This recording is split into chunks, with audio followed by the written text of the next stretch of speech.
And good morning. This is Paul Romero with the Swiss Gold Global IBO Training Review number 9. Uh, Great call this morning.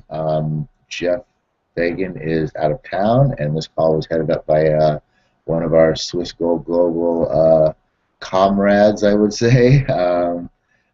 Jason Nast, and he did a fantastic job today. And I'll be getting into what he was talking to us about in a few moments. But I just want to say that today I just feel great. Okay, and that's an awesome feeling, just to wake up feeling good.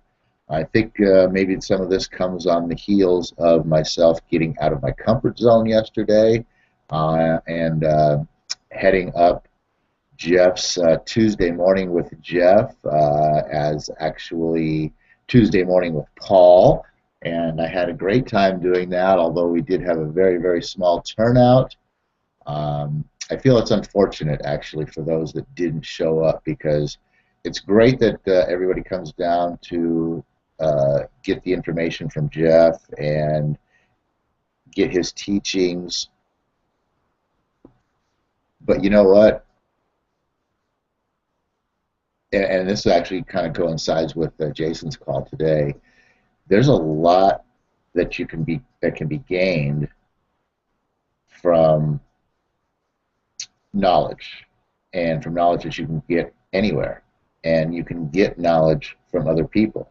They don't have to be a quote, mentor, somebody that is, that you perceive as above you, who knows more than you, who's teaching you, and all of these things.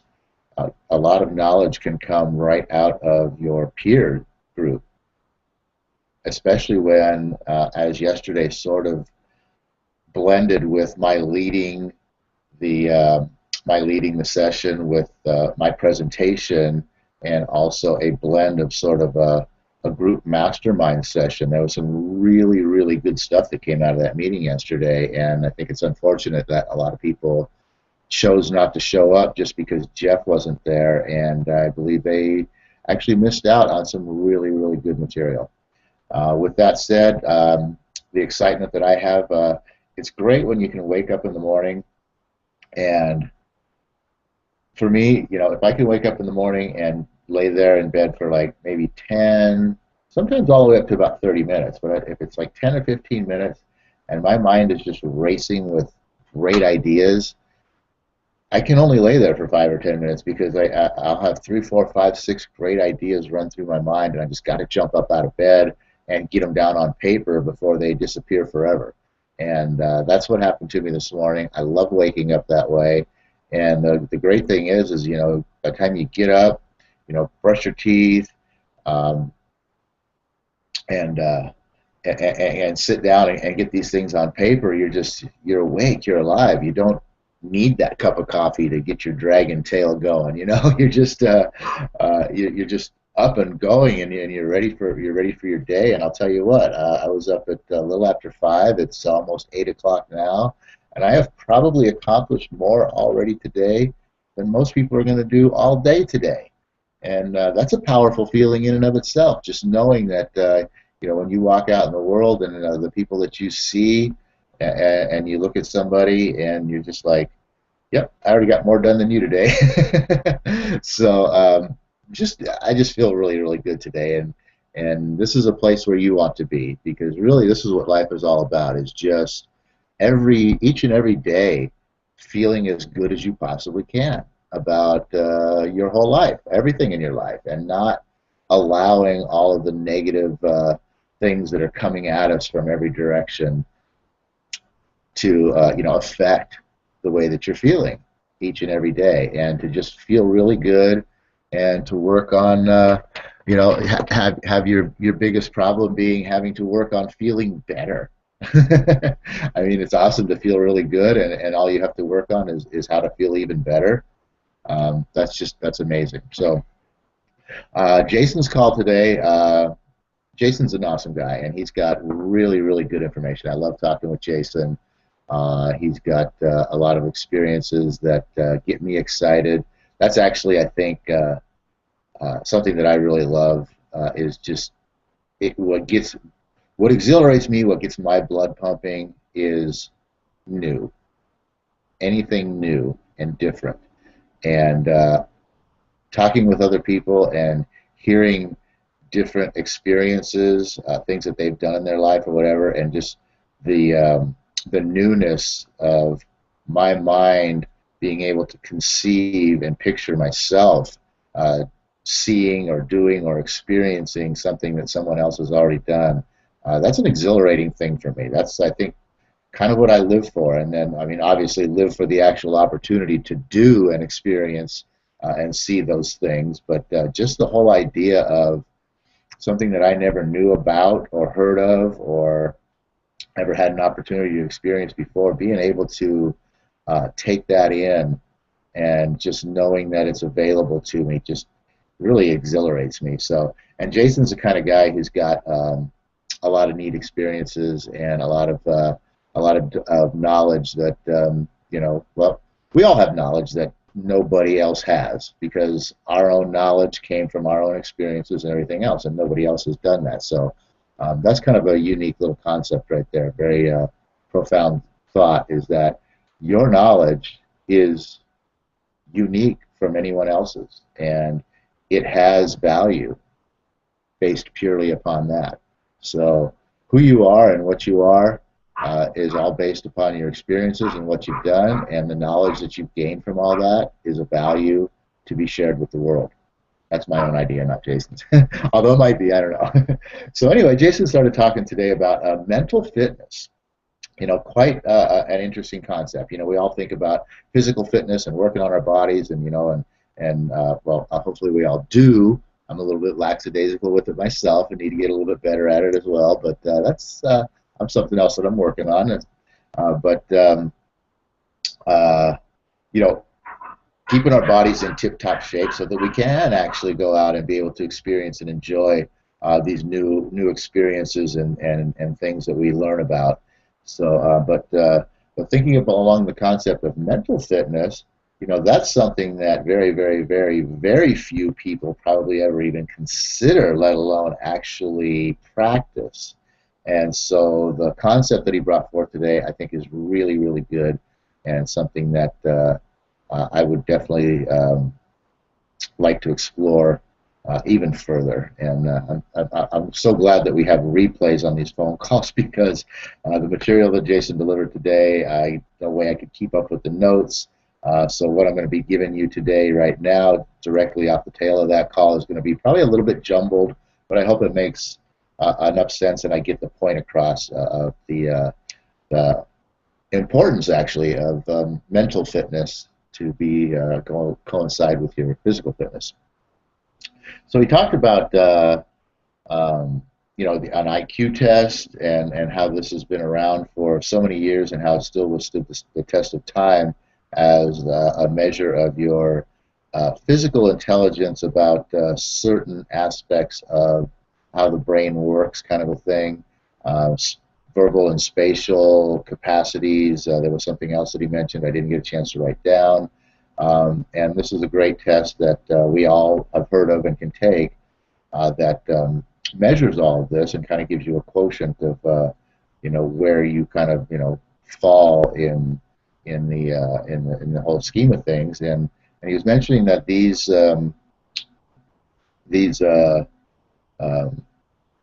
IQ test is kind of something that doesn't have a whole lot of flexibility. You kind of are where you are. You can grow, but it is kind of slower.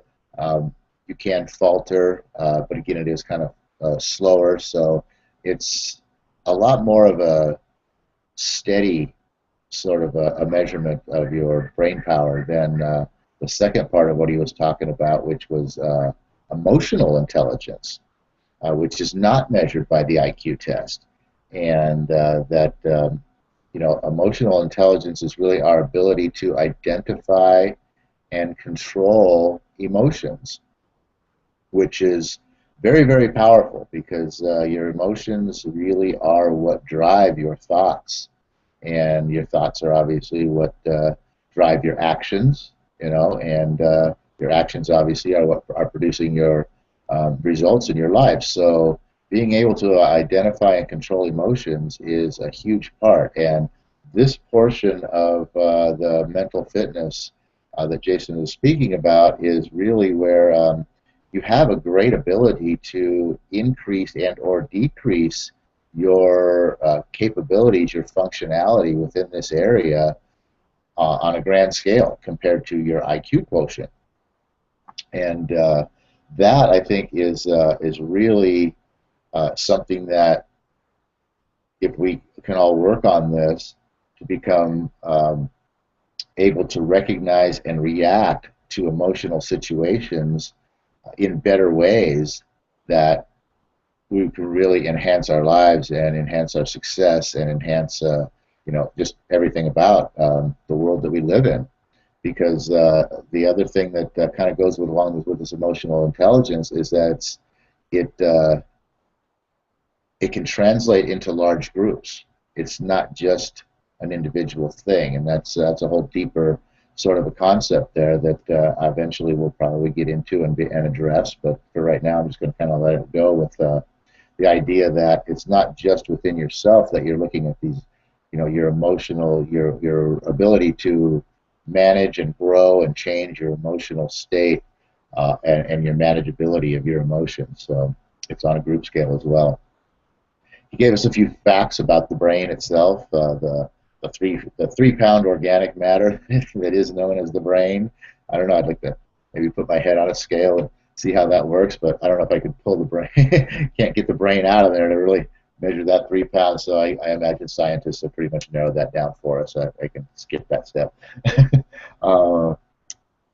Talked about. I think I got the number right. Like 3 billion neurons that are in the brain that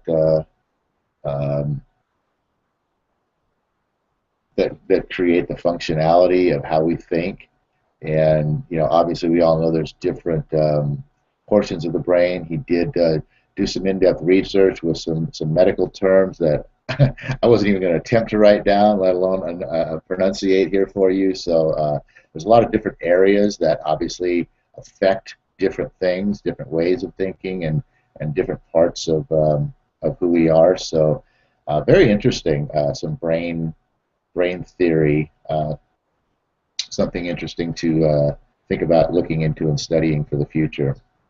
So the whole idea of not being able to teach an old dog new tricks, with all of the capabilities that our brains have, they're really an amazing, powerful thing that we have.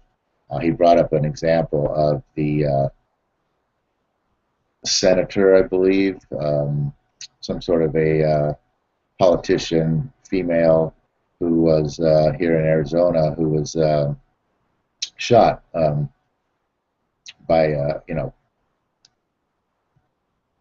don't even know what to call him, but somebody who wanted to kill her, an assassin, basically. And but she didn't die; she lived, but she had powerful damage throughout her body, and I think she was shot several times, if I remember the story correctly. But over time, with just using the power of her brain, she was able to regain speech patterns and walking and just all these things, and just amazing recovery. And it really all just came down to her brain power and her desire, her burning desire to have these things back. So the brain is definitely an amazing thing, and the whole idea of not being able to teach an old dog new tricks. Well, I'm sitting here right before you. I'm no young pup, and I'm out here learning new tricks every day, and it's an exhilarating and awesome thing just to be able to do that. And I thank the universe that I have those powers and capabilities, because you know what, it's really, really fun to start learning new things at any age, especially when you're learning these really powerful things that can really, really, really change your life. So we talked about, then he got into some, and I was able to keep up with the notes on this because this is a little simpler concepts than all of the medical terms and everything else that he was throwing out there this morning. But I'll get some more of that information by listening to the replays. Went into next about how do you actually exercise your brain.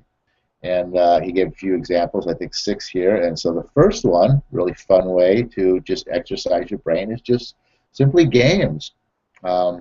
board games, card games, word games, crosswords, Sudokus. If you know, it's if you're doing them by yourself.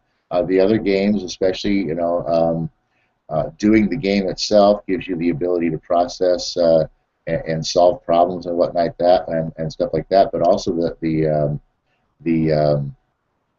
interaction with other people.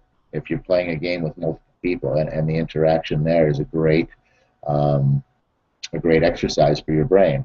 Another exercise is visiting museums or art galleries, things like that. And interesting concept you brought up. If you're in an art gallery, ask yourself the questions that maybe you laughed at before when you saw somebody on a TV show or in a movie or something, saying, well, how does this make you feel?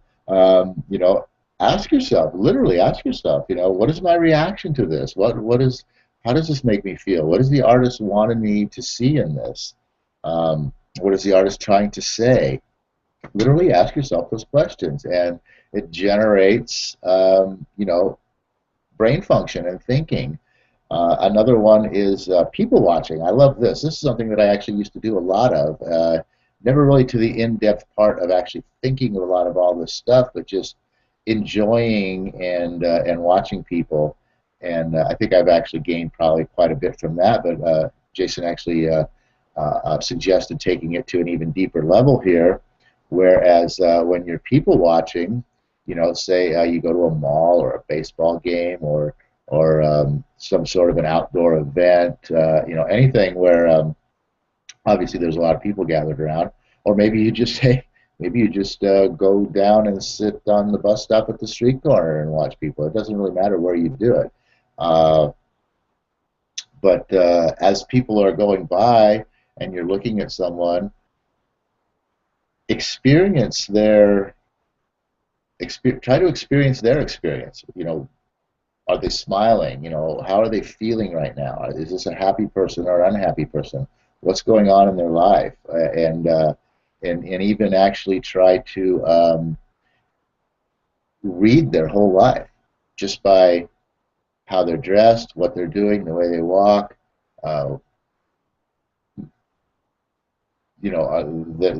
emotional state, how they're feeling and looking and smiling or whatever, and be able to read their whole life just from a view. And he gave an example of someone who actually, maybe I forget where it came from, but actually was asked the question, what do you think about this person right here, or what's this person's life like right here, a stranger they've never seen or whatever, and this person just kind of like created this whole fantasy life for this person just by seeing them, and it's kind of very interesting concept to do something like that. And it just kind of sounds like fun. Do it with a friend. Two of you go out and take turns, and I bet you'll have a whole lot of fun with it. Another one that he came up with was that he gave us was called the Glad game, and this is a very interesting little game here that I kind of like the concept of, and it's where you think about all of the good things that could come from something, sort of a disastrous or a horrible event. And as an example, he used, for instance, the tsunami that Japan suffered through a few years ago, and just sitting around with a friend and bringing up a concept like that, and bantering back and forth and thinking about all of the good things that could have come out of that instead of all of the bad things. I mean, we all know what the bad things are: the destruction, the displacement of lives, blah blah blah blah. But what about all the good things, like people coming together to help each other, and just all of the good things that could come out of something negative or bad? And I think that's a really powerful way to train your mind to not think about and not focus upon the negative, and to actually get your mind to actually thinking more and focusing on the positive, which is what you need to do in order to feel good every day. I'm getting low on time here, so I got to hit these last two pretty quick. The fifth one was ask yourself like a virtual history question. For instance, he used the example of what would have happened? How would life be different today had JFK not been assassinated? And you can run through scenarios from then till now, like how would the space program be? Who would be president now? Just all kinds of different things that you can do with that, or you can um, just throw a what if on anything. If you're talking about something that has happened in history, well, what if that didn't happen? Or what if instead of that happening, this happened? And think where we would be now because of these events. And I think this really is a great thing that helps you to open up your mind in the way of forward thinking and in the way of depth of perception. And depth of perception is an awesome thing we'll get into one of these days, and forward thinking is an awesome way. And this is a great little game, I think, that enhances those depth of thinking, depth of perception, and forward thinking. And the final one was just do things a little bit differently, especially our day-to-day things that you normally do with your dominant hand. As you use an example of brushing your teeth. I'm right-handed. I always brush my teeth this way. You know what? Brush your teeth this way. Just the flexibility of doing things with your non-dominant hand. Simple things. It doesn't have to be major things. Just pick up your coffee. If you drink it with your right hand all the time, pick it up with your left hand and drink it. If you eating Chinese food, use chopsticks. If you're already fluent with chopsticks, do it with your left hand. Just little things like that. Just doing things a little bit differently just expands. Doing things a little bit physically a little bit differently expands the mental capabilities that your mind has into different areas, opening up different neural patterns or travels or pathways or whatever. So with that, guys, I'm running a couple of minutes over here. I got to end this call right now. I wanted to say thank you to Jason for getting on the call today. That was great. And like I said, I got to go back and listen to that a few times. And I'm going to go ahead and end this with the Napoleon Hill prayer. If I can think of it off the top of my head, it's right not in front of me, so this is going to be good. O universe, we ask not for more riches, but for more wisdom with which to make wiser use of the riches you were given me at birth, so that I may control and direct my own mind to whatever end I desire. And man, I think I nailed that. All right, that's me. That's SGG IBO training session number 9, and I am out of here, guys. See you tomorrow at 7:45 sharp, and make it a great day. Feel good all day long. Get rid of the negative thoughts. Only think of the good thoughts, and just feel